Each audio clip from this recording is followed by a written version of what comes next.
Et bonsoir et bienvenue à cette édition et voici tout de suite le sommaire. Rentrée solennelle du barreau béninois ce vendredi à Cotonou. Les réflexions sont focalisées sur l'indépendance des acteurs de la justice.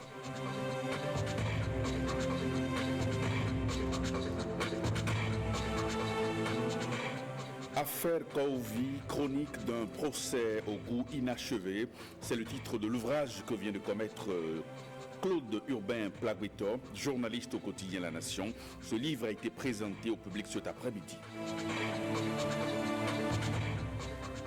Rifonga Bénin plaide pour l'obtention des réformes légales à l'endroit des personnes handicapées. C'est au détour d'un projet qu'elle vient de lancer avec le soutien de l'USAID.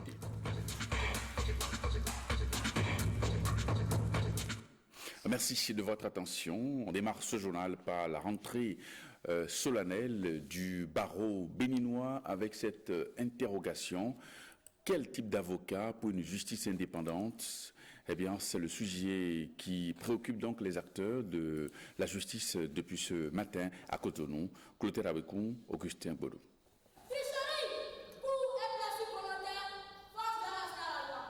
C'est à travers un sketch des apprenants de l'école primaire publique de Védocor de Cotonou sur le type d'avocat pour une justice indépendante dans notre pays que le pouls de cette rentrée solennelle du barreau est indiqué.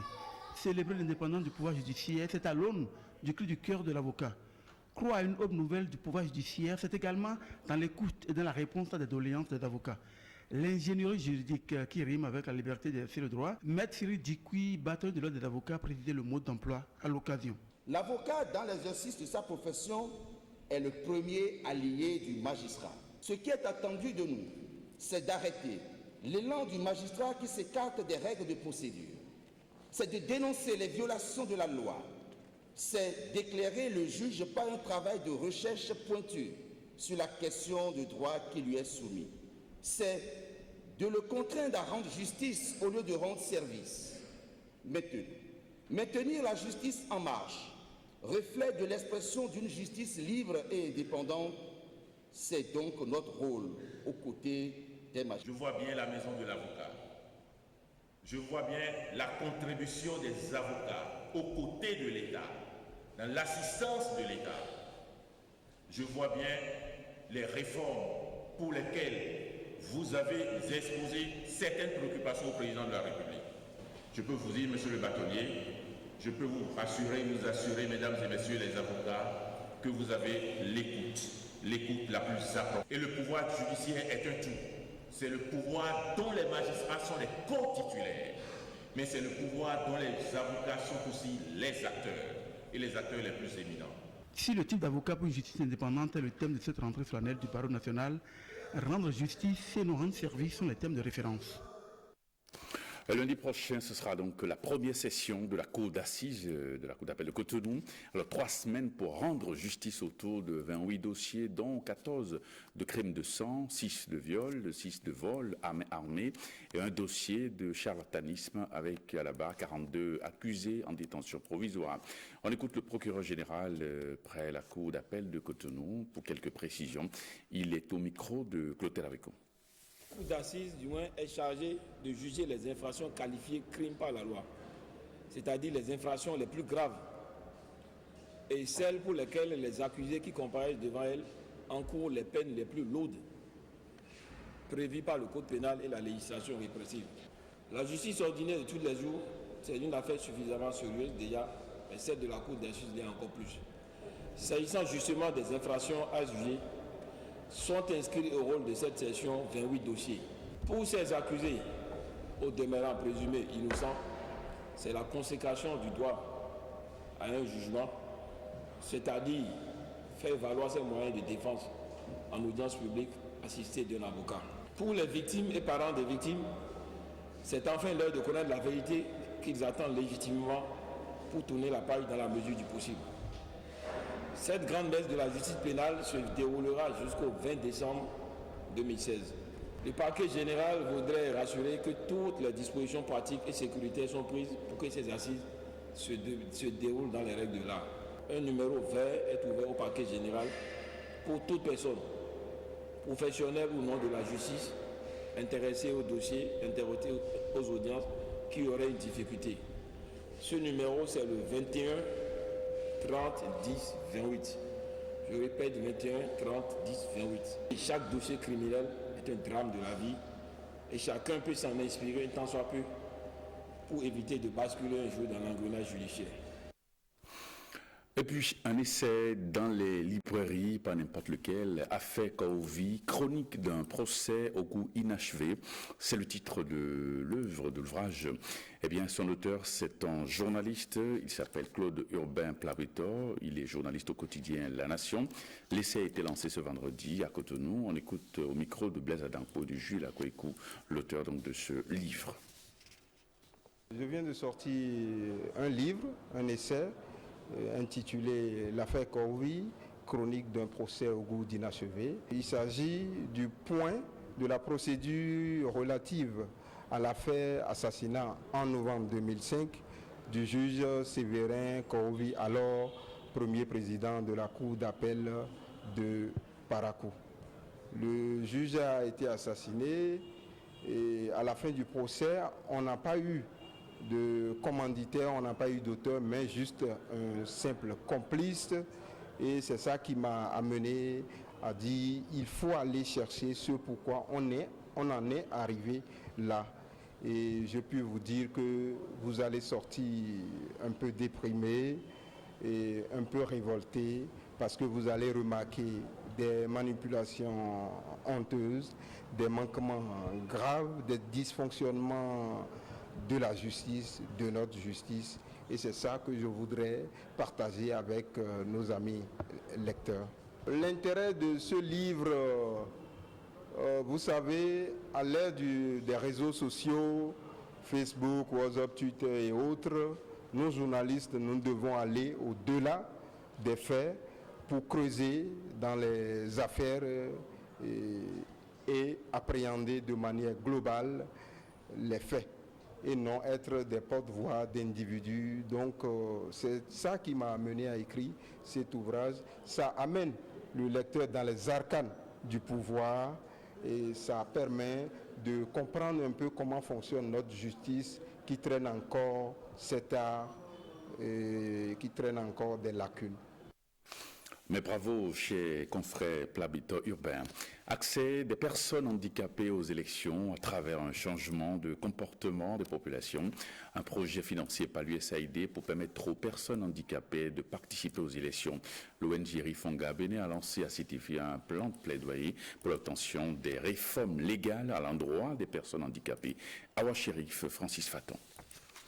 Le droit de vote, un droit universel. Les handicapés ont aussi le droit d'exprimer leur suffrage. C'est le plaidoyer lancé depuis 2015 par le projet ADEPT, un cri de cœur qui a permis d'obtenir 40 centres de vote lors de l'élection présidentielle de 2016 avec 1290 personnes handicapées ayant participé au scrutin. À moins de 10 mois de la fin du projet, il urge de renforcer les droits politiques des personnes handicapées. À cet effet, 6 axes de plaidoyer sont explorés. Contribuer à une meilleure accessibilité des lieux d'inscription et de vote aux personnes handicapées pour les prochaines élections au Bénin. 2. Amener le COSLEPI à mettre en place un logiciel spécifique d'enregistrement des personnes handicapées selon la catégorisation des types de handicap. 3. Amener la Sénat à réaliser des bulletins de vote portant aussi des inscriptions en braille.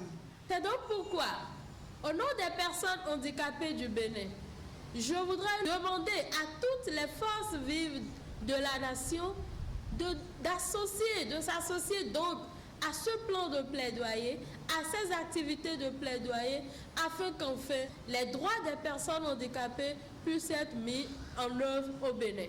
Et pour relayer ce projet de plaidoyer, la voix la plus autorisée s'associe à cette cause pour l'épanouissement des personnes handicapées en matière de vote. Mon département ministériel jouera sa partition et apportera son appui à Rifonga Bénin et à ses partenaires dans le cadre de la réalisation de ces plaidoyers qui permettront à terme d'aboutir à des réformes légales en faveur des personnes handicapées. Le plan de plaidoyer est ainsi lancé. Il couvre les départements de l'Atlantique littoral, de Zoukoline. Les autres départements du Bénin ont également la main tendue. Le Comité national des femmes travailleuses de la CSA Bénin a tenu sa 5e assemblée générale ordinaire et statutaire, une occasion non seulement de rassemblement, mais aussi d'élection d'un nouveau bureau. Rachida Biomaman et Clotaire Avecon pour les précisions. Cette rencontre est destinée essentiellement à renouveler le bureau du Comité national des femmes travailleuses, CONAFETRA en abrégé, de la CSA Bénin. Au thème de 5 ans d'exercice d'une mission syndicale au profit des femmes, Alice Diogo salue l'esprit de collaboration qui a caractérisé son mandat. À l'heure de dresser le bilan, je mesure que la présidente éphémère animatrice n'est rien que le soutien et la solidarité de tous les membres. S'il m'était demandé de définir cet élan de solidarité, de soutien et de complicité, j'oserais répondre que c'est un engagement commun, fraternel, pour l'amour de notre pays qui, depuis des années, recherche toujours sa voie pour son développement socio-économique. Pour le secrétaire général de la centrale des syndicats autonomes du Bénin, la tâche n'a pas été aisée et il faut à tout prix préserver la cohésion au sein de la CSA Bénin. Cette journée, ça doit être une journée de fête. Tout le monde doit être dégagé. Et pour qu'on aille de l'avant. Ce qui a été mal fait pendant ce quinquennat, l'autre qui vient, qu'on fasse le recensement et qu'on cherche à aller de l'avant et l'améliorer. Donc, je voudrais vous souhaiter du courage, que les choses se passent dans la paix et la concorde et la fraternité absolue. À l'issue de ce rassemblement, un nouveau bureau de 19 membres sera élu pour un mandat de 5 ans. L'Institut des filles de Marie Auxiliatrice de Don Bosco, en partenariat avec l'UNFPA, a célébré la journée internationale de lutte contre les violences faites aux femmes et aux filles. La célébration de cette journée a eu lieu ce vendredi dans le marché d'Antopa. Compte rendu d'Estonia Bigot, présenté par Marie-Louise Perrin. De la paix à la maison, à la paix dans un monde, une éducation sûre pour tous. C'est autour de ce thème que se sont retrouvés les participants. Une journée dont la vocation est de mobiliser les énergies nécessaires afin d'éradiquer toutes les formes de violence commises à l'égard des femmes et des filles. L'importance du sujet, objet de la présente journée internationale, requiert la mobilisation du plus grand nombre, facteur capital pour améliorer les résultats dans ce combat qui est mené par le gouvernement du Bénin, les partenaires techniques et financiers, les organisations de la société civile, afin de valoriser le statut juridique de la femme et réduire les inégalités entre les sexes. Violence contre les femmes et les filles reste une des plus graves formes de violation des droits humains.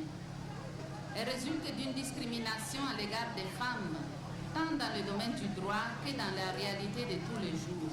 D'après une étude effectuée par l'OMS en 2009, 69% des femmes ont été victimes ne serait-ce qu'une fois de violences dans leur vie. Lorsque les femmes ne peuvent plus travailler en raison de la violence, leur emploi peut s'en trouver menacé, les empêchant de se procurer des revenus qui leur font cruellement défaut, remettant en cause leur autonomie et nuisant à leur capacité de rompre des relations avec des partenaires violents. N'importe que des dispositions soient prises. J'invite les gouvernements à démontrer leur engagement en augmentant sensiblement leurs dépenses dans tous les domaines pertinents, y compris à l'appui des mouvements de femmes et des organisations de la société civile. Malgré les dispositions mises en place par le gouvernement, malgré la loi 2011-26 du 9 janvier 2012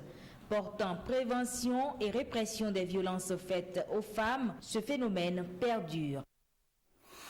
La grande chancellerie a ouvert ce vendredi la session extraordinaire pour le compte de l'année 2016. Eh bien, les travaux sont prévus pour durer 2 semaines et permettront de faire avancer les tableaux de concours triennaux civils et militaires. On écoute la grande chancelière au micro de Awa Chérif et de Jules Akwaiko. Le chiffre 392 reste abondant pour une session extraordinaire de 15 jours.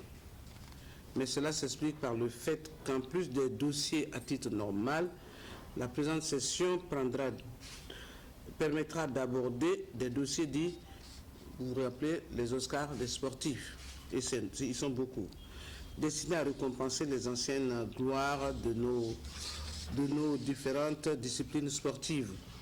D'une part, certains fonctionnaires de la Commission nationale du mécanisme africain d'évaluation pour les perles de MAEP et aussi du laboratoire central de contrôle de la sécurité sanitaire des aliments d'autre part. Donc, ces groupes peuvent se rassurer que cette fois-ci, leurs dossiers, s'ils sont complets, seront bien étudiés. Donc, le Conseil de l'ordre étudiera les 10 dossiers, cas par cas, pour en déceler comme d'habitude les mérites, mis en relief par les auteurs dans un premier temps, puis soumettra les conclusions au jugement du grand maître de l'ordre national du Bénin. L'ambassadeur des États-Unis au Bénin, accompagné de son homologue des Pays-Bas, était en début de semaine au camp de Cana. Objectif, constater l'état de préparation des troupes béninoises engagées dans des missions de la paix sur le continent. Gilles Danso, Ernest Tétégo. 2 diplomates à bord de cet appareil qui foule le sol du camp militaire de Cana. L'ambassadeur des États-Unis d'Amérique près le Bénin et son homologue des Pays-Bas. La coopération militaire est au cœur des échanges. Ici sont en formation les éléments du contingent béninois devant intervenir bientôt au Mali. Des exercices bien précis exécutés devant les diplomates et le chef d'état-major général des armées béninoises. Au thème de la visite, l'ambassadeur des États-Unis apprécie. Ça fait beaucoup d'années que nous sommes un partenaire avec le Bénin pour appuyer ses efforts pour la paix et la sécurité en Afrique. Nous avons assisté avec la formation des milliers de Béninois qui sont allés pour faire partie des missions de maintien de la paix. Et nous, comme partenaires, nous apportons l'assistance d'infrastructures, comme ici nous avons aidé avec la constitution de beaucoup de cette infrastructure que vous voyez ici, aussi avec la formation pour que les forces béninoises puissent faire leur mandat comme casque bleu. Donc c'est quelque chose dont je suis très très fière. Le Bénin est un très bon partenaire. Les Pays-Bas sont toujours aux côtés du Bénin pour que la paix règne en Afrique et dans le monde. C'est un travail très important, mais pas sans danger, qu'ils vont faire là-bas. Donc je voudrais saluer cette courage et cet engouement qui démontre. Les Pays-Bas est un partenaire de Bénin dans la coopération, mais aussi dans le domaine de la sécurité et la paix. Au moment où j'étais au Mali, les Pays-Bas avaient 450 troupes néerlandaises qui seront donc les collègues de vos militaires. Le moral de la troupe est au beau-fils. Notre contribution, que ce soit la contribution américaine ou la contribution néerlandaise, nous aide beaucoup à répondre présent et à faire respecter les engagements de notre pays pour la paix dans la sous-région et la paix en Afrique. Les 2 diplomates peuvent ainsi repartir bien rassurés. Et puis une délégation de la direction de la gestion et suivi des infrastructures du ministère en charge des transports était en début de semaine à Boycon. Objectif, contrôler les charges à l'issue des véhicules lourds qui empruntent le réseau routier. Voici le reportage de Gilles Danso. Le contrôle des charges à l'essueur des véhicules lourds de transport de marchandises sur le réseau routier national est une exigence. Des contrôles inopinés sont organisés pour vérifier le respect de cette disposition de l'UEMOA. Nous avons constaté depuis la mise en service de la route à Kassato-Boycon, les surcharges ont commencé, les surcharges se sont multipliées. Nous avons observé un peu le réseau.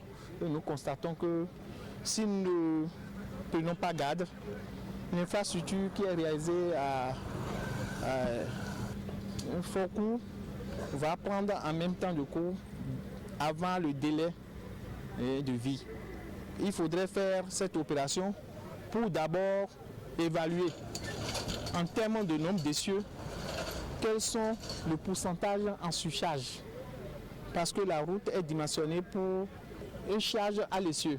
Plus de surcharge et nos routes s'en porteraient mieux. Aujourd'hui, avec déjà les premiers camions que nous venons de prendre, nous avons déjà eu 80% de surcharge. L'opération continue, nous en avons pour 15 jours, voire même 30 jours si possible, pour voir en termes des essieux chargés, quel est le pourcentage, afin de voir un peu en termes d'agressivité, qu'est-ce que nous sommes en train d'avoir au niveau de la chaussée. Nous l'avons commencé par ce point, mais nous allons étendre ça sur les autres points. Parce qu'il n'y a pas seulement, nous allons effectuer cette activité sur tout le réseau routier national. Nous avons décidé, à travers la réunion tenue à Cotonou en juillet passé, nous avons décidé de mettre en application le règlement 14 dans son intégrité. Et c'est en prélude à cela que le Bénin a lancé cette activité de respect des charges à l'essieu. Un contrôle de routine qui a tout son sens vu les exigences en la matière. Le programme VIA Don Bosco 2014-2017 soutenu par la coopération belge au développement va bientôt prendre fin en décembre prochain, après la mise en œuvre par l'antenne de développement pour l'Afrique francophone occidentale, à Dafo, à travers les centres salésiens. Les responsables se disent désormais satisfaits. Ils se sont retrouvés à Cotonou pour faire le point en vue d'une meilleure mise en œuvre du prochain programme. Petroni Lokoso, Jean-Claude James. Au Bénin comme au Mali, l'intégration socio-professionnelle des jeunes défavorisés était un défi pour les parties prenantes du programme VIA Don Bosco. Pendant 3 ans, dans les centres salésiens, il fallait améliorer la qualité de la formation des jeunes, celle de la gestion des ressources humaines et financières, mais aussi réussir l'accompagnement des bénéficiaires vers le monde du travail. On a valablement atteint nos objectifs. Plusieurs jeunes sont sortis de nos centres aujourd'hui. Plus de 2000 jeunes de 15 à 25 ans dans les centres du Bénin ici et du Mali. Les bureaux d'emploi ont des traçabilités qui nous permettent de voir aujourd'hui combien de jeunes ont pu insérer le monde du travail. C'est des statistiques qui sont encourageantes, mais en même temps aussi on a développé d'autres outils qui vont nous permettre d'améliorer la gestion de ces données. On a qualifié plusieurs enseignants. Il y a eu des cours modulaires qui ont été donnés aux uns aux autres. L'école de Parakou et celui de Sikasso sont devenus des formation en secrétariat sont les domaines d'intervention. Pour ce nouveau programme qui démarre en 2017, la revalorisation des bénéficiaires est une priorité. C'est Dieu qui sauve, nous allons les aider. Mais il faut confier en eux, non, ceux qui vont développer le pays après. Ils doivent devenir quelqu'un de grand, quelqu'un de bien. Si nous formons toujours des petits qui vont se débrouiller, on va continuer à se débrouiller jusqu'à quand? Donc d'aller dans ce sens à la formation professionnelle, à revaloriser la formation professionnelle tout en revalorisant les personnes. Ce nouveau programme va prendre en compte des volets spécifiques qui vont s'ajouter, notamment la question du genre, de l'environnement, de la citoyenneté mondiale qui sont devenus des résultats dans le nouveau programme. Et il y a la question de la durabilité financière de nos centres qui vont être accentués pour permettre à nos centres de commencer à générer des ressources pour réduire un peu la dépendance vis-à-vis de nos bailleurs. Cet atelier de 5 jours a balisé le chemin pour le programme VIA Don Bosco 2017-2021 qui prend désormais en compte le Sénégal en plus du Mali et du Bénin. Eh bien, ce journal va se refermer avant de nous séparer. Les programmes prévoient pour ce soir, juste après moi, sans commentaire, votre magazine. Le point du Conseil des ministres de ce jour, le jeu Arène des champions et 2 feuilletons, les choix de l'amour et Windeck. Prenez le rendez-vous du JT Soir, c'est à 23h, avec Jérôme Moubor. Retrouvez cette édition sur notre site www.ortb.bj. Merci et bonne soirée chez vous. À demain.